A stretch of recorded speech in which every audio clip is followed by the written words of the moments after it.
জায়গায় যদি বিসমিল্লাহ পড়তে ভুলে যান, আপনার জীবনে বিপদ আসতে আর কিছু লাগবে না, বরকত কমতে আর কিছু লাগবে না। এই 3 জায়গায় যথেষ্ট।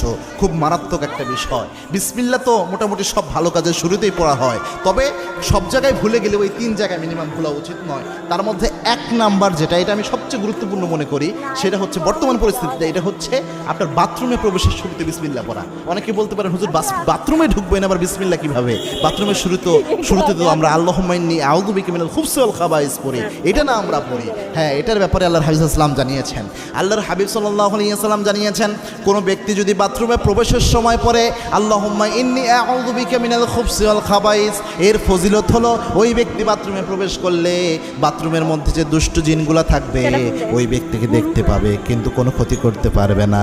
কিন্তু কোনো ব্যক্তি যদি বিসমিল্লাহ লাগিয়ে দিতে পারে, বিসমিল্লাহি আল্লাহুম্মা ইন্নী আউযু বিকা মিনাল খুবসি ওয়াল খাবাইস, এই বিসমিল্লাহ সহ যদি দোয়াটা পড়তে পারে,